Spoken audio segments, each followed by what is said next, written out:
गुरुदेव, जहाँ आपको शिव बाबा मिले थे, क्या वहाँ हमारा जाना संभव है? आपने सब ज्ञान कैसे प्राप्त किया? आप कहते हैं जो पुस्तक आप लिख रहे हैं उसके बारे में पहले ही कुछ प्रश्न साधकों की तरफ से आने चाहिए थे, तो क्या इसके बारे में हमें कुछ समझाएंगे? नहीं, प्रश्न आने चाहिए थे ऐसा नहीं। जो पुस्तक में लिखने जा रहा हूँ वो पुस्तक में लिखने की आवश्यकता इसलिए हुई क्योंकि वो पहले कहीं बताया नहीं गया, और कहीं बताया इसलिए नहीं गया क्योंकि उतने उपयुक्त जानने की इच्छा आपकी नहीं थी, इसलिए नहीं बताया गया। तो और जो कुछ घटित हुआ है उसका साक्षी मैं ही हूँ, तो उसको मैं ही बता सकता हूँ, बाकी कोई मेरे बाद वो नहीं बता सकता। इसलिए एक सामान्य व्यक्ति, सामान्य मनुष्य किन किन परिस्थितियों में से निकलता है,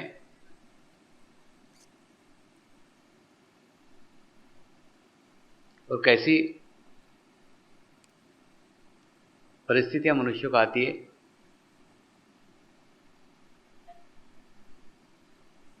उसका उसमें वर्णन किया गया है। यानी जो आसपास घटित हो रहा है, जो आसपास दिख रहा है, उसके विपरीत अगर कहा जा रहा है तो मानने को अपना मन तैयार नहीं होता। सामने वाला कह रहा है लेकिन अपना उसके ऊपर विश्वास नहीं होता, क्योंकि हम अपने आसपास की परिस्थितियों से इतने प्रभावित रहते हैं कि इस परिस्थितियों से भी परे, इस परिस्थितियों से भी बाहर की कोई दुनिया हो सकती है, इसकी कल्पना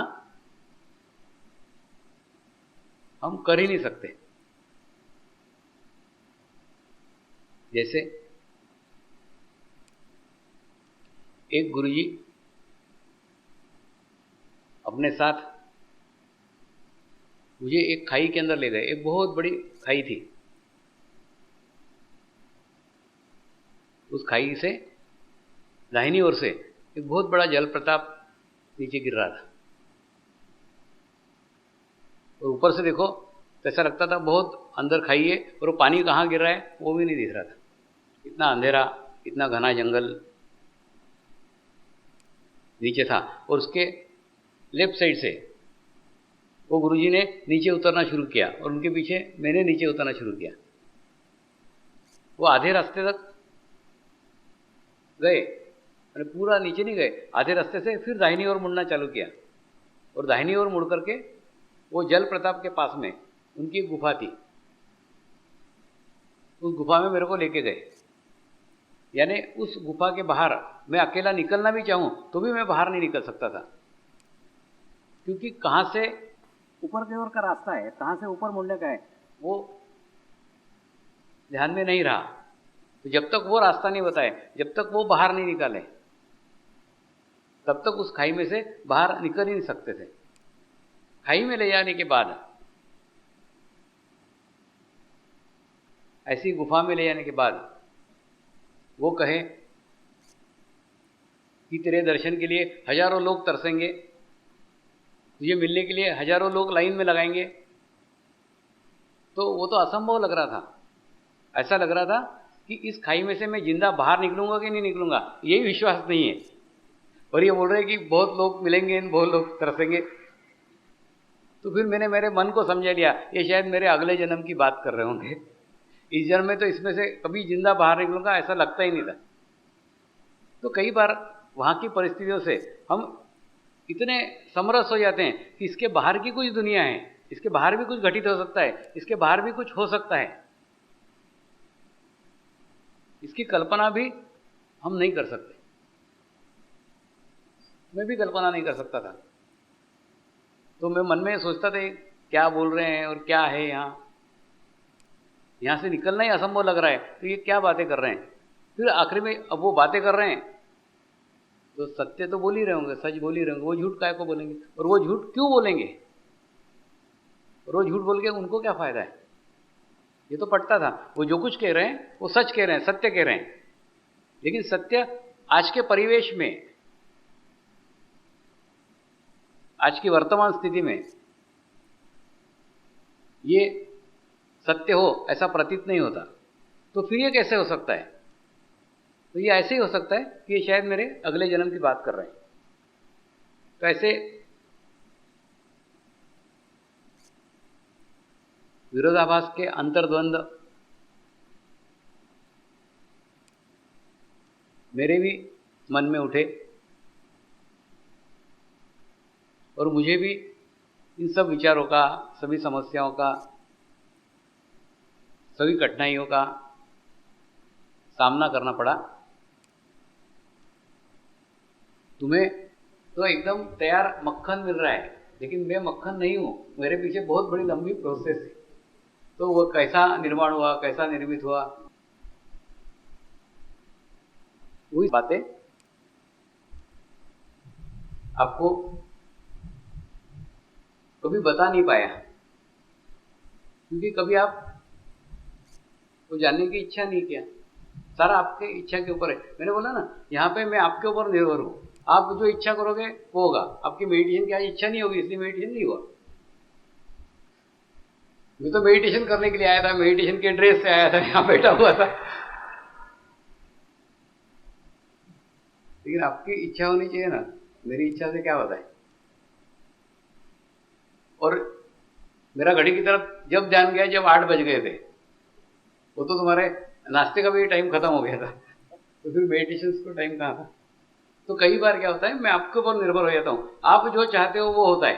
तो इसके अंदर फिर मैं क्या देना चाहता हूँ, मैं क्या बताना चाहता हूँ, इसके लिए मेरे पास कोई क्षेत्र ही नहीं है, मेरे पास मेरा चॉइस नहीं है, मेरी इच्छा नहीं कि मैं आपको क्या बताना चाहता हूँ। तो मुझे पुस्तक ऐसा माध्यम मिला है जिस माध्यम से मैं आपको क्या बताना चाहता हूँ वो बताने के लिए मुझे एक क्षेत्र मिल गया, मुझे एक माध्यम मिल गया जिस माध्यम से मैं अपनी बात आप तक रख सकूं। अभी तो जो आप इच्छा करते हो वो बताता हूं, मेरी ये बातें नहीं है, ये मेरी इच्छा नहीं है। तो इसलिए वो एक माध्यम मिला, और उसके लिए फिर आपके ऊपर भी निर्भर नहीं हो, कुछ नहीं, मेरे को एकांत चाहिए, शांत वातावरण चाहिए, एकदम सुबह शुरू हो जाता हूँ और उसके अंदर खूब आनंद आता है, खूब मजा आता है, और कुछ नहीं करना पड़ता है, चित्त से उस स्थान के ऊपर लेके जाना पड़ता है। एकदम पिक्चर चलती है नहीं वैसे एकदम शुरू हो जाता है के।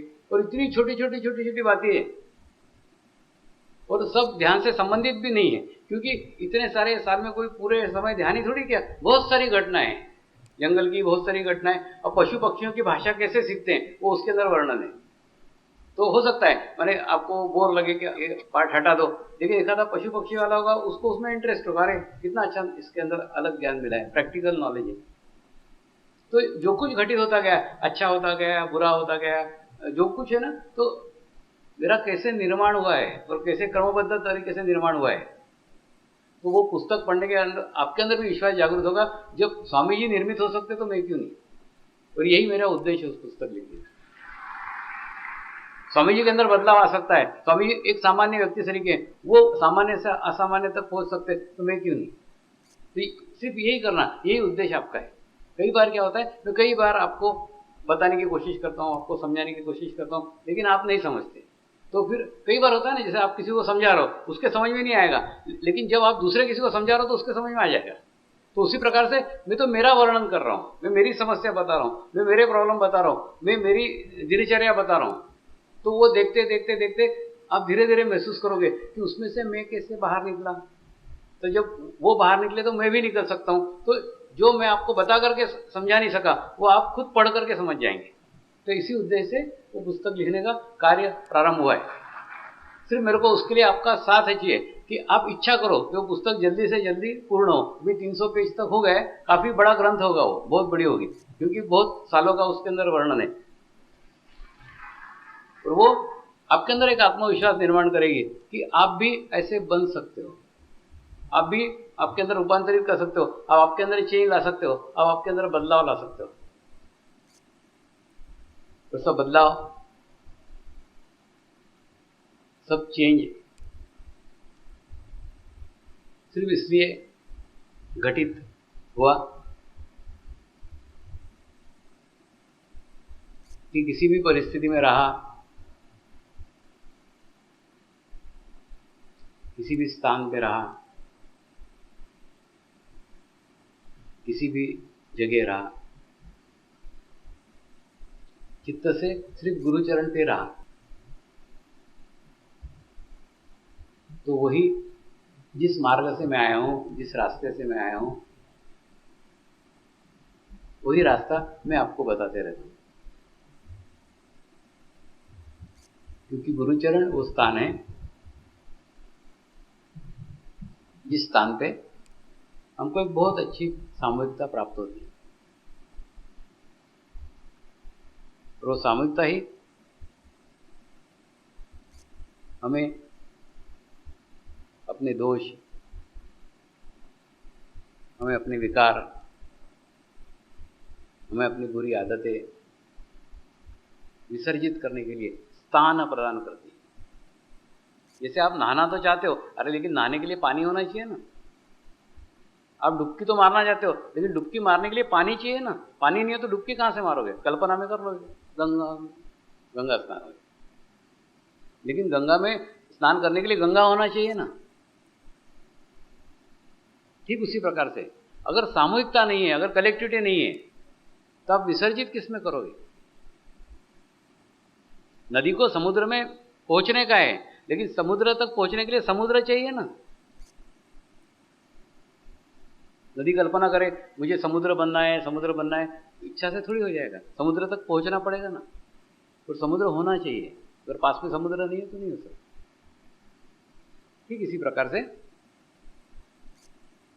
हमको हमारे दोष छोड़ने के हैं, हमारे चित्त को विशाल करने का है, तो उसके लिए सामूहिकता एक बहुत मददगार सिद्ध मुझे हुई है और आपको भी हो।